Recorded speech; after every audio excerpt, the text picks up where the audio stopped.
Sarah Chen was digging in the dirt when the world changed.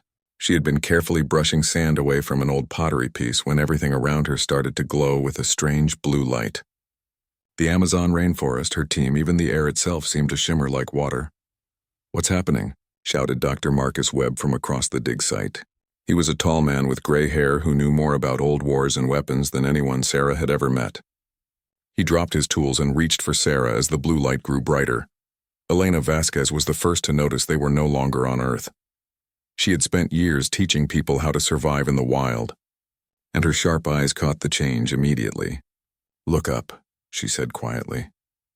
Where the green canopy of trees should have been, there was now a metal ceiling that stretched impossibly far in every direction. The walls were smooth and black, like polished stone, but clearly not made by human hands. Strange symbols glowed along the surfaces, pulsing with soft light. James Park pushed his glasses up his nose and stared at everything around them. As an engineer, he was used to understanding how things worked, but nothing here made sense. "We're not in Brazil anymore," he said. Dr. Amara Okafor stood slowly, her dark eyes taking in every detail. She studied how people lived and had seen many strange things in her work. But this was beyond anything she could explain. "We've been taken," she said simply. Around them, other groups of beings were appearing in flashes of the same blue light. Sarah counted at least 20 different groups, each one clearly from a different world. Some creatures looked almost human, but with extra arms or different colored skin. Others were completely alien, tall and thin like walking sticks or short and round like living boulders. A shape began to form in the center of the vast room. It was made of light and seemed to shift and change as they watched. When it spoke, the words appeared directly in their minds rather than through their ears. "Welcome, contestants to the grand survival trial." The light being continued to speak, and Sarah felt a chill run down her spine. They had been chosen, it said, from hundreds of worlds to compete in a game that had been running for thousands of years. Beings across the galaxy watched this competition for entertainment. "The rules are simple," the creature explained. "You will survive in our arena using only the most basic tools. Advanced technology is forbidden and will result in immediate removal from the game. You must work together with your species group to overcome challenges and prove your worth." Sarah looked at her team. They were all smart people, but they were scientists and teachers, not soldiers or survival experts. Well, except for Elena, who could probably survive anywhere. The Game Master, as it called itself, gestured and piles of items appeared before each group. Sarah saw stone knives, rough rope, wooden poles, and what looked like flint for making fire. There were also simple shelters, basically just poles and animal skins. "These are the only tools you may use," the Game Master said. "Fire-making materials, basic cutting implements, and shelter supplies. Remember, any advanced technology will be detected and punished." Sarah picked up one of the stone knives and tested its edge. It was sharp but crude, like something from the Stone Age. Around them, the other alien groups were examining their tools with what looked like confusion. "Do any of you know how to make fire with these?" asked a tall, thin creature with 4 arms. Its skin was blue and it spoke in a high, musical voice. "Fire is simple," replied a being that looked like a walking tree. "You focus energy through your mind and create heat." "No," said the Game Master firmly. "That is advanced technology. You must use only the provided materials." Sarah watched as group after group of aliens stared at the flint and steel like they had never seen such things before. Some tried rubbing the stones together randomly. Others attempted to eat them. A few just sat down and seemed to give up entirely. "Elena," Sarah said quietly, "can you make fire with those?" Elena smiled for the first time since they had arrived. "Give me 5 minutes," she said. While Elena gathered tinder and prepared to start a fire, Marcus was examining the other supplies. "These are good quality," he said, testing the rope's strength. "Better than what most armies had a few hundred years ago." James was looking at the stone tools with interest. "The balance is all wrong," he muttered. "I could improve these pretty easily." "Improve them how?" asked Amara. "Simple engineering," James replied. "Better handles, sharper edges, more efficient design." "This is basic stuff." Sarah was beginning to understand something that made her both excited and worried. These aliens had clearly never used primitive tools before. They had jumped straight from whatever their natural state was to advanced technology. They had never learned the basics that every human child knew. Elena had gathered dry grass and small twigs into a neat pile. She struck the flint against the steel in quick, practiced movements. Sparks flew into the tinder, and she blew gently until a small flame appeared. Within minutes, she had a proper fire burning. The effect on the other groups was immediate. Every alien in the arena turned to stare at the humans. Many pointed and made sounds that were probably talking, though the translation in their heads had stopped working for some reason. "How did she do that?" asked the four-armed creature approaching their group. "Practice," Elena replied simply. "Humans have been making fire for over 100,000 years." The creature's large eyes grew even larger. 100,000? But the game master said this was primitive technology. Sarah realized that to these aliens anything that wasn't powered by advanced energy sources was considered primitive. They had never needed to learn how to make fire because they had always had better ways to create heat and light. "What are those?" asked a short, round alien pointing at Marcus's belt. Marcus looked down at his compass and smiled. "Just tools," he said. "Basic equipment." The aliens couldn't understand what they were looking at. To them, a compass was just a strange circle with markings. They didn't know it could show direction. Elena's knife, which she always carried for field work, looked like nothing more than a piece of metal to beings who had never needed to cut things by hand. As the first day in the arena continued, more groups of aliens approached the humans. They wanted to know how the fire worked. They wanted to understand why the humans seemed so comfortable with the primitive tools. Sarah began to realize that they had a huge advantage. Not because humans were stronger or smarter than these other beings, but because humans had learned things these aliens had never needed to know. "Tomorrow they'll probably give us our first real challenge," Marcus said as they gathered around their fire that evening. "What do you think it will be?" "Something they think will be hard with primitive tools," Elena replied. "But I don't think they understand what humans can do with primitive tools." James was already sketching improvements to their stone implements in the dirt. "These aliens have never had to work with their hands," he said. "They don't understand that simple doesn't mean weak." Sarah looked around at the other groups. Most had managed to get small fires going by copying what Elena had done, but theirs were weak and smoky. "None of the other beings seemed comfortable with the tools, I think," Sarah said slowly. "We might be the most primitive species here, and I think that's going to be our greatest strength." The game master's voice echoed through the arena. "Rest well, contestants. Tomorrow, the true trials begin." Sarah smiled as she settled down for the night. She had a feeling that tomorrow was going to be very interesting indeed. Sarah woke up to the sound of Elena building up their fire. The sun was rising in whatever sky this place had, and smoke was already drifting up from their camp. Around the arena, other groups were struggling with their fires from the night before. Most had gone out completely. "How long have you been awake?" Sarah asked. "About an hour," Elena replied, adding more wood to the flames. "I wanted to get the fire really hot before everyone else woke up." Sarah looked around and saw what Elena meant. Their fire was burning clean and bright with almost no smoke. The other groups had fires that were either too small or smoking so badly that the aliens were coughing and moving away from them. James was already working on something with his stone tools. He had taken apart one of the wooden poles and was carefully shaping it into something new. His engineer's mind was clearly working on improvements. "What are you making?" Amara asked. "Better handles for these knives," James replied. "The original design is terrible. No balance, no grip. Give me a few hours and we'll have tools that actually work properly." Marcus was sitting by the fire cleaning something small and metal. Sarah recognized it as his compass, though he was being careful not to let the other aliens see what it was. "Any idea which direction we're supposed to go?" Sarah asked quietly. "North is that way," Marcus said, pointing without looking up. "Though I'm not sure it matters in here. But it's good to know where we are." A group of aliens approached their camp. Sarah recognized them as the Zilani, the peaceful plant-eaters they had met yesterday. They looked tired and cold.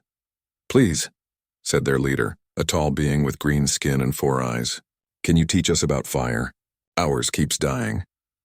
Elena stood up and walked over to their camp with them. Sarah watched as she showed them how to arrange the wood properly, how to keep air flowing to the flames, and how to add fuel gradually instead of all at once. "You stack it like a house," Elena explained, placing small twigs in a careful pattern. "The air needs to flow through, but the fire needs fuel to climb up." The Zilani watched carefully and tried to copy what she did. Their fire began burning much better immediately. "How do you know all this?" asked the Zilani leader. "Every human learns this as a child," Elena said. "It's basic knowledge for us." More groups began approaching the humans throughout the morning.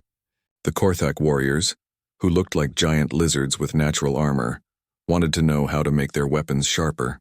The Vex, small gray beings with large heads, were curious about how James was improving the tools. "This is fascinating," said one of the Vex, watching James work. "You're using applied physics to improve mechanical efficiency." "I'm just making the handles fit better," James replied. "It's not complicated." But Sarah could see that to the Vex it was complicated. They understood advanced science but had never learned basic craftsmanship. They could probably build spaceships, but they couldn't make a simple knife work properly. The Game Master's voice boomed across the arena. "Attention, contestants. Your first challenge begins now." The floor in the center of the arena began to change. Metal structures rose up, creating what looked like a hunting ground with hills, trees, and rocks. Then creatures began appearing. Mechanical beasts that looked like a mix between tigers and robots. "Your task is simple," the Game Master announced. "Construct weapons capable of bringing down these prey beasts. You have 2 hours to prepare. The team that brings down the most beasts wins advantages for the next challenge." Sarah watched as the other groups immediately began making spears and clubs. The Korthak, being natural fighters, started crafting large, heavy weapons suited to their strength. The Vex tried to apply their scientific knowledge but seemed confused about how to actually build things with their hands. "What do you think?" Sarah asked her team. Marcus was already sketching something in the dirt. "Spears are good, but we can do better," he said. "James, how are you with mechanical engineering?" "Pretty good," James replied. "What did you have in mind?" "Something these aliens have probably never seen," Marcus said with a grin. "Elena, we're going to need strong rope and straight wood." For the next hour, the humans worked on something that looked like a large, complex spear thrower. Other teams glanced over occasionally, but none of them seemed concerned. It looked primitive compared to their elaborate spears and clubs. Sarah helped gather materials while Marcus and James worked on the construction. Amara was taking notes about the other team's strategies, and Elena was preparing special arrows. "The balance has to be perfect," James muttered, adjusting something on their device. "Too much tension and it'll break. Too little and it won't have enough power." "What exactly are we building?" Sarah asked. "A crossbow," Marcus replied. "Medieval technology. Should punch right through those mechanical beasts." Elena was working on the arrows, or bolts as Marcus called them. She was making the points from the sharpest stone they had and using the straightest wood for the shafts. "These mechanical creatures probably have armor," she said. "But armor from that time period won't be designed to stop high-velocity projectiles." The other aliens were finishing their weapons and seemed confident. The Korthak had built massive clubs that could probably crush anything. Several other groups had created long spears with sharp points. "Time remaining, 10 minutes, announced the Game Master. James made one final adjustment to their crossbow. "It's not perfect, but it should work," he said. "Testing time," Marcus said, aiming at a practice target they had set up. The crossbow released with a sharp snap, and the bolt flew straight and fast, hitting exactly where he had aimed. "Impressive accuracy," observed one of the Vex who had been watching. "But will it be effective against armored targets?" "We'll find out," Elena said, loading another bolt. The mechanical beasts were released into the hunting ground. They moved fast and were clearly designed to be challenging opponents. Their metal hides gleamed and their glowing eyes tracked the movements of the contestants. Most groups charged in with their spears and clubs. The Korthak managed to bring down one beast through sheer strength, but their weapons barely dented the armor. Other teams were struggling to even get close to the fast-moving creatures. The humans took a different approach. They found a good position on higher ground and waited for the right opportunity. When a mechanical beast moved into range, Marcus took careful aim and fired. The bolt hit the creature in what would have been the neck on a real animal. It punched completely through the armor and embedded itself deep inside. The beast stopped moving immediately. The arena fell silent for a moment. Even the other mechanical beasts seemed to pause. "How did you do that?" called out one of the Korthak warriors. "Physics," James called back, already loading another bolt. "Force equals mass times acceleration." But Sarah knew it was more than just physics. It was knowledge passed down through thousands of years of human development.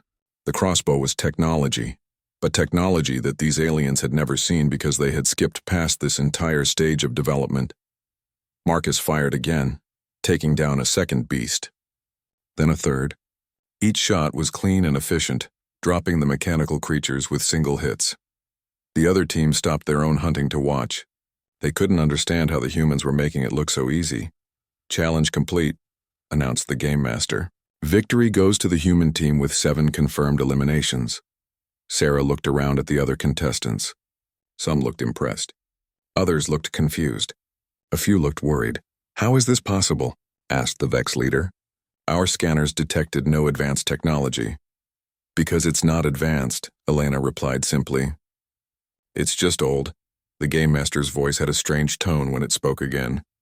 "The human team will receive first choice of supplies for tomorrow's challenge. All contestants prepare for the evening rest period." As they gathered their gear and headed back to their camp, Sarah noticed that many of the other aliens were whispering among themselves. Some were pointing at the crossbow, trying to understand how it worked. "I think we've gotten their attention," Marcus said quietly. "Is that good or bad?" Amara asked. Sarah looked back at the mechanical beasts they had defeated so easily. "I guess we'll find out tomorrow," she said.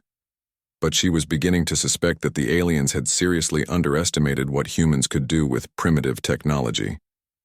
And if tomorrow's challenge was anything like today's, these aliens were in for quite a surprise. The morning of the second day brought new surprises. As the winners of the previous challenge, the humans were allowed to choose first from a collection of additional supplies. Sarah looked at the options: more rope, better quality stone, some metal pieces, and various chemicals and minerals. "Those look interesting," James said, pointing to several containers filled with different colored powders and crystals. Marcus examined them closely. "Saltpeter," he said quietly, "and sulfur, and what looks like charcoal powder." Sarah saw Elena's eyes widen. "Are you thinking what I think you're thinking?" "Let's just say we should gather these materials," Marcus replied carefully, "for later." While they collected their supplies, the other alien teams were watching them closely. Word had spread quickly about the crossbow and how easily it had defeated the mechanical beasts. Several groups approached asking for help or trying to understand how their weapon worked. "The principle is simple," James explained to a group of Vex scientists. "You store energy in the bent limbs, then release it all at once to propel the projectile." "But how do you calculate the proper tension?" asked one Vex. "Experience," Elena replied. "Humans have been building these for thousands of years." The Vex looked confused. "You still use such old technology?" "We use whatever works," Sarah said. "Sometimes old solutions are the best solutions." A delegation of Zelani approached their camp later that morning. Their leader, who had introduced himself as Keeper Vorth, looked nervous. "We have a request," Vorth said. "Our people are struggling with the tools. Could you perhaps teach us some of your techniques?" Sarah looked at her team. They had been discussing this possibility. "We can share some basic knowledge," Elena said, "but you'll need to practice." For the next hour, Elena and James taught several Zelani how to make better knots, how to maintain their fires more efficiently, and how to improve their tools. The Zelani were fast learners and seemed grateful for the help. "Why are you helping them?" asked a Korthak warrior who had been watching. "Because cooperation is better than competition," Amara replied. "At least that's how humans see it." The Korthak warrior, whose name was something like Grexith, considered this. "Your species is strange. You are weak individually, yet you work together well." "That's exactly right," Sarah said. "Humans learned long ago that we're stronger together." The Game Master's announcement interrupted their conversation. "Contestants, prepare for your second challenge. You must defend your assigned territories against automated attackers. The attacks will come in waves, growing stronger each time. The last team standing wins." The arena floor changed again, creating separate areas for each team with barriers and defensive positions. The humans were assigned a section with some natural cover, rocks and small hills that could provide protection. Automated attackers, Marcus mused. Probably more mechanical beasts, but designed for assault rather than hunting. How do we defend against that? Sarah asked. Marcus and James exchanged a look. Remember those powders we collected? Marcus said quietly. You're not seriously thinking, Elena began. I'm very seriously thinking, Marcus replied. James, can you help me with some construction work? While Marcus and James worked on their mysterious project, Elena and Sarah began setting up more conventional defenses. They built barriers from rocks and wood, created choke points where attackers would have to come through narrow passages, and set up positions where they could use their crossbow effectively. Amara was watching the other teams prepare. The Korthak are building walls, she reported. The Vex are trying to create some kind of scientific trap. The Zilani are mostly hiding. Smart of the Zilani, Elena said. Sometimes the best defense is not being seen. Marcus and James were building something that looked like a large tube or pipe. They were using metal pieces from their supplies and carefully mixing some of the powders they had collected. Please tell me you know what you're doing, Sarah said. I know exactly what I'm doing, Marcus replied. I spent 10 years studying medieval and early modern warfare. This is basic technology from that period. What is it? Amara asked. A cannon, James said simply. A very simple, very primitive cannon. Sarah stared at them. You built a cannon? Out of those supplies? It's not complicated, Marcus explained. You just need a strong tube, the right chemical mixture, and something to shoot. Elena was gathering round stones that would fit into their improvised cannon. How many shots do we have? Maybe 3 or 4, James said. After that, either it works or we're in trouble. The first wave of attackers appeared. They were smaller than the hunting beasts but moved in groups and seemed more aggressive. Most teams engaged them with spears and clubs, fighting hand-to-hand combat. The humans waited. They used their crossbow to pick off individual attackers, but saved their special weapon for when it would matter most. Second wave incoming, announced the game master. This wave was larger, and the mechanical creatures had thicker armor. Several teams were already showing signs of strain. The Korthak were holding their ground through pure strength, but even they were getting tired. Third wave will be the big one, Marcus predicted. That's when we use our surprise. He was right. The third wave was massive. Dozens of mechanical attackers poured into each team's area. Most of the remaining teams were quickly overwhelmed. Now, Marcus said. James lit a small fuse he had prepared. There was a moment of silence. Then their improvised cannon exploded with a tremendous boom that echoed through the entire arena. The stone projectile flew across their defensive area and smashed into a group of mechanical attackers, destroying several and scattering the rest. Smoke filled the air and the smell of gunpowder drifted everywhere. Every other team stopped fighting and stared at the humans. Even the mechanical attackers seemed to pause. What was that? Shouted Grexith from across the arena. Chemical explosion, James called back, already reloading. Basic chemistry. The second shot was just as effective as the first. The mechanical attackers in the human area were either destroyed or retreating. How is this possible? Demanded one of the Vex. Our sensors detect no energy weapons. Because it's not an energy weapon, Sarah replied. It's a chemical reaction. The Game Master's voice had a strange quality when it spoke. Challenge suspended. Technical review required. The attack stopped immediately. All the mechanical creatures simply shut down and disappeared. Technical review? Elena asked. I think we confused them, Marcus said with satisfaction. For the next hour, the humans sat in their area, while the Game Master apparently consulted with someone or something. The other alien teams kept staring at them and whispering among themselves. Finally, the Game Master returned. After extensive review, the human team's weapons are determined to be within competition rules. Chemical reactions are not classified as advanced technology. But how did you know to do this? Asked Fourth of the Zilani. Human history, Amara explained. We developed gunpowder over 1,000 years ago. It's old technology for us. 1,000 years? The Vex scientist who had been talking to them earlier looked shocked. You've had chemical explosives for 1,000 years? Actually longer, Marcus said. The Chinese invented it even earlier than that. Sarah could see that this information was causing quite a stir among the other contestants. They were beginning to understand that humans had developed along a very different technological path than they had. Victory to the human team, announced the Game Master. Prepare for tomorrow's final challenge. As they gathered their equipment, Sarah noticed that the other teams were looking at them with a mixture of respect and fear. Some were trying to examine the remains of their cannon to understand how it worked. I think we're scaring them, Elena said quietly. Good, Marcus replied. Fear can be useful. But Sarah wasn't sure she wanted the other aliens to be afraid of humans.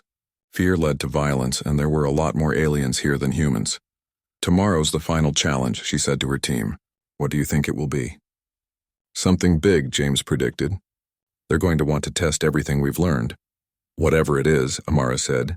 I think we've already changed this competition more than they expected. Sarah looked around at the other teams, all of whom were now watching the humans carefully. I think you're right. The question is what happens next?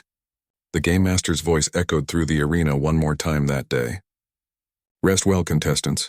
Tomorrow will determine the future of this competition. Sarah settled down for the night, but she had a feeling that tomorrow would bring more than just the end of a game. Something bigger was happening here, and somehow the humans had become the center of it. Sarah woke to find representatives from every remaining alien team waiting outside their camp. The Zilani, the Korthak, the Vex, and several other species she hadn't learned the names of yet. They all looked nervous and excited at the same time. "What's going on?" Sarah asked Elena, who was tending their morning fire. "They've been arriving since dawn," Elena replied. "I think word has spread about our innovations." Vorth of the Zilani stepped forward first. "We wish to make a proposal," he said formally. "An alliance for the final challenge." Grexith, the Korthak warrior, growled something that might have been agreement. "Your weapons are powerful. Our strength is great. Together we could be unstoppable. What kind of alliance?" Sarah asked carefully. "We share knowledge," said the Vex scientist. "You teach us your primitive technologies. We share our understanding of the arena systems." Marcus emerged from their shelter, carrying what looked like a large metal tube. "What did I miss?" "Everyone wants to be friends now," James said dryly. He was working on something with the remaining gunpowder, measuring it carefully into small portions. "Friends are good," Amara said, "but what's the final challenge? Do we even know what we're supposed to do?" As if summoned by her question, the Game Master's voice boomed across the arena. "Contestants, prepare for the ultimate trial. This is a battle elimination. Only one team may claim victory. The arena will shrink over time, forcing combat. The last team standing wins the grand prize." The aliens all looked at each other with new understanding. If it was elimination, their alliance ideas might not matter. However, the Game Master continued, there is an alternative. If all remaining teams can work together to solve the Master Challenge, all may share in victory. But this path is more difficult and requires perfect cooperation. "What's the Master Challenge?" called out Grexith. The arena floor began to change dramatically. Instead of separate areas, it became one large space with a massive structure in the center. It looked like a fortress or tower, but made of the same smooth alien metal as the arena walls. The central fortress contains the core of the arena, the Game Master explained. It is defended by our most advanced Guardian systems. No single team has ever been able to breach it. If all teams work together to reach the core, all will be declared winners. "And if we choose elimination instead?" asked one of the Vex. "Then you fight until only one team remains, as is traditional." Sarah looked at her team, then at all the aliens watching them. "What do you think?" "The fortress looks tough," Elena said, studying the structure. "But not impossible." Marcus was examining it with his military historian's eye. "Those defenses are designed to stop energy weapons and advanced technology. But I don't think they're designed to stop what we've been using." "You think our primitive weapons can break advanced defenses?" asked Vorth. "Sometimes old solutions work on new problems," James said. He had finished preparing several small charges of gunpowder. "The question is, do we trust each other enough to try?" The alien teams huddled together in discussion. Sarah could see them pointing at the humans and talking rapidly among themselves. "They're scared of us," Amara observed. "But they're also fascinated." "Good," Marcus said. "Fear and fascination make people listen." After several minutes, Vorth returned with the other team leaders. "We have decided. We wish to attempt the Master Challenge, but we need your explosive knowledge. And we need your help too," Sarah said. "Different species, different strengths. How do we even approach that thing?" Grexith asked, looking at the fortress. Elena was studying the structure carefully. "The defenses are probably automated. They'll respond to threats in predictable ways. If we can understand the patterns, I can analyze the defensive systems," offered the Vex scientist. "Our technology may be forbidden, but our minds still work. And we can provide raw strength when you need it," Grexith added. Sarah made a decision. "All right, let's try this. But everyone contributes and everyone shares in the success." The next hour was spent in planning. The Vex analyzed the fortress and identified the defensive systems, energy barriers, automated weapons, and what looked like robot guards. The Korthak scouted for the best approach routes. The Zilani with their multiple eyes served as lookouts and coordinators.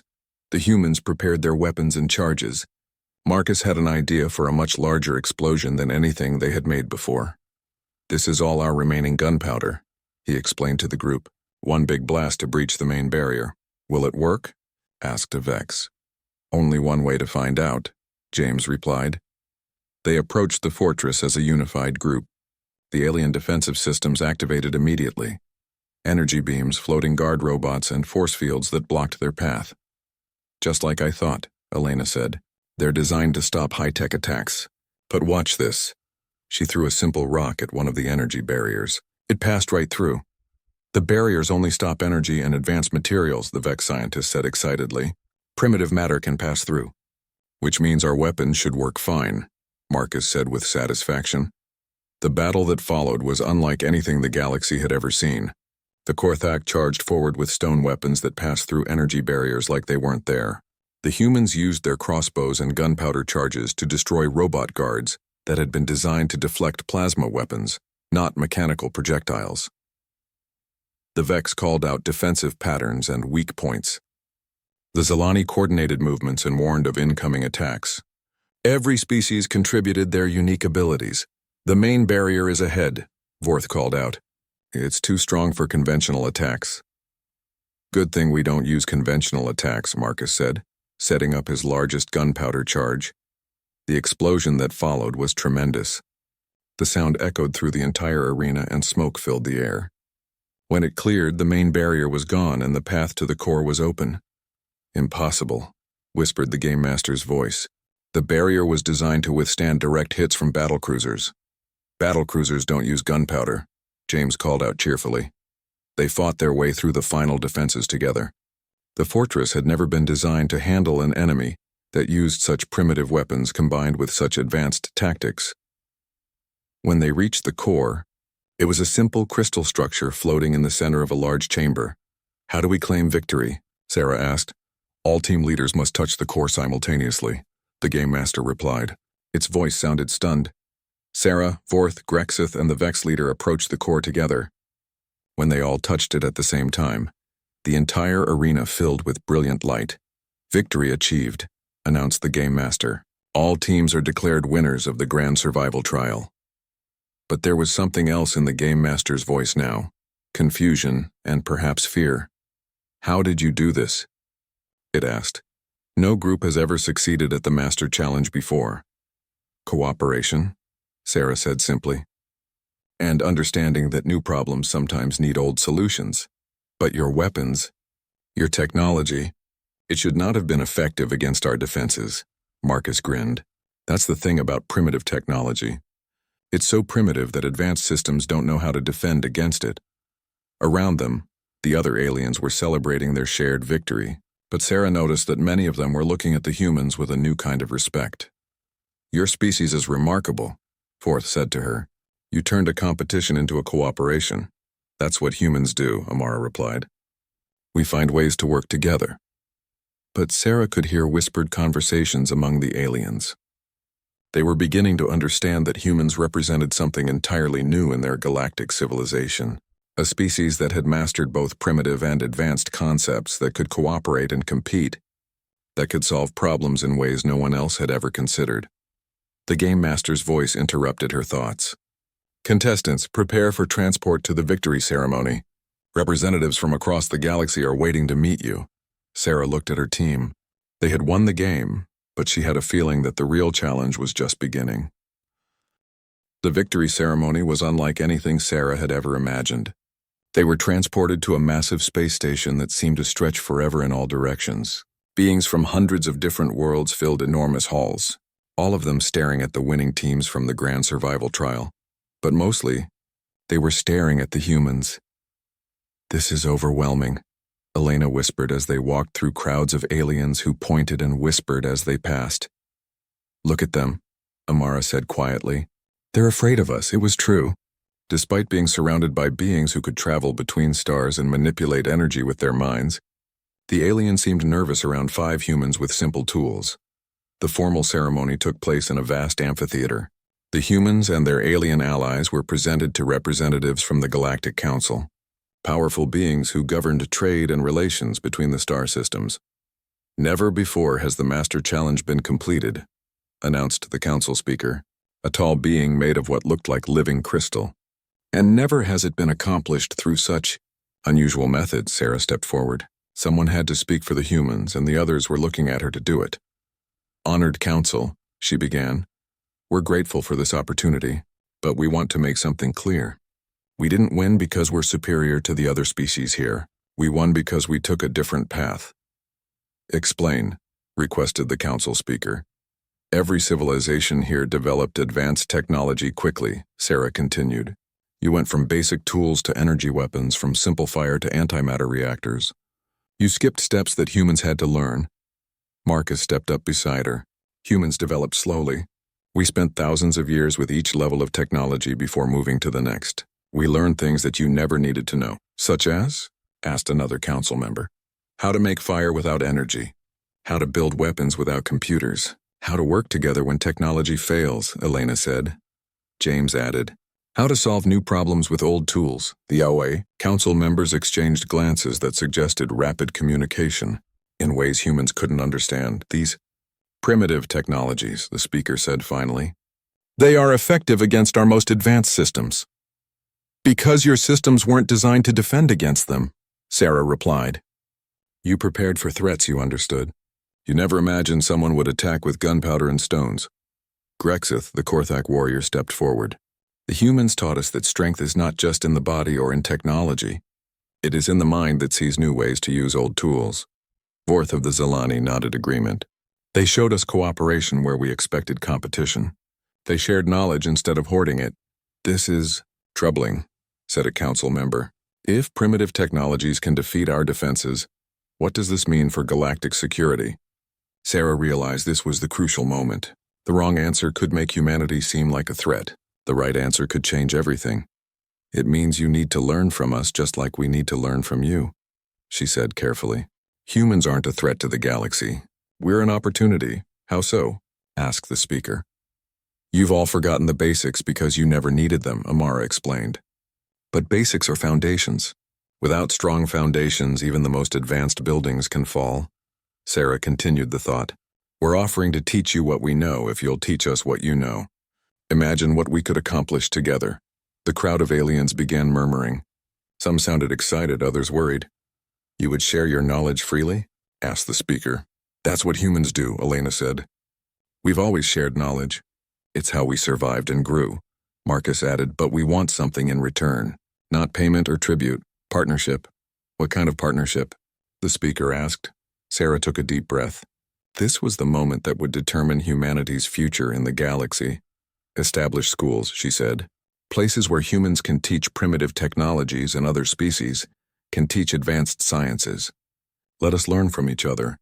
Create research teams, James suggested. Mix species with different knowledge bases. See what new solutions we can find to old problems. Share survival techniques, Elena added. Every species has learned different ways to overcome challenges. Work together instead of competing, Amara concluded. The Master Challenge proved that cooperation achieves more than competition. The council speaker was silent for a long moment. Around the amphitheater, thousands of aliens waited for the decision. This is unprecedented, the speaker finally said. Never before has a species from a single world requested to teach rather than to be taught. Maybe that's part of the problem, Sarah said gently. Maybe everyone's been thinking about advancement wrong. How do you mean? You all think advancement means leaving the past behind, Sarah explained. Humans think advancement means building on the past, taking what worked and making it better, not throwing it away for something completely new. Vorth stepped forward again. The humans are right. In just 3 days, they taught us more about working, with basic tools than we had learned in centuries. And their cooperation methods could revolutionize how species work together, added the Vex. Scientist Grexth nodded firmly. Any being who has seen humans fight alongside allies would want them as partners, not enemies. The council members communicated among themselves in their silent way for several minutes. Finally, the speaker addressed the gathering. The Galactic Council recognizes the unprecedented victory of the combined teams in the Grand Survival Trial. Furthermore, we accept the human proposal for technological and cultural exchange. The amphitheater erupted in sounds that might have been cheering, though it was hard to tell with so many different species. Effective immediately, the speaker continued, the Galactic Council will establish the Interspecies Academy for Technological Integration. Humans will serve as instructors in fundamental technologies, while other species will teach advanced sciences. Sarah felt a wave of relief wash over her. They had done it. Humanity would join the galactic community not as subjects or conquerors, but as partners and teachers. However, the speaker added, and Sarah's relief turned to worry, there are those who view human primitive technologies as potentially dangerous. Not all council members agreed with this decision. Marcus stepped forward. Then let us prove them wrong. Give us a chance to show that knowledge shared is knowledge strengthened. You will have that chance, the speaker replied. But understand the galaxy will be watching. Your success or failure will determine humanity's place among the stars. We understand, Sarah said, and we won't let you down. As the ceremony concluded and they were led to quarters where they would stay while the academy was being established, Helena walked beside Sarah. Do you think we made the right choice? Elena asked. Sarah looked around at the alien allies who had fought alongside them, at the crowds of beings who were now looking at humans with curiosity instead of fear, at the vast space station that represented a galactic civilization they were now part of. I think we made the only choice we could, Sarah replied. Humans have always been teachers and learners. Now we just have a bigger classroom. Amara laughed. The biggest classroom in the galaxy. And the most interesting students, James added, watching a group of alien engineers who were already sketching designs based on human crossbow principles. Marcus was looking out a window at the stars beyond. You know what the best part is? He said. What? Sarah asked. We're not just teaching them about primitive technology. We're teaching them about something much more important. Which is? Marcus smiled. That the future doesn't require abandoning the past. Sometimes, the oldest solutions are exactly what you need for the newest problems. As Sarah settled into her new quarters, she thought about the long journey ahead. Humanity would face challenges in this galactic community, but they would also have opportunities beyond imagination, and it had all started with the simple realization that being primitive wasn't a weakness. Sometimes, it was the greatest strength of all.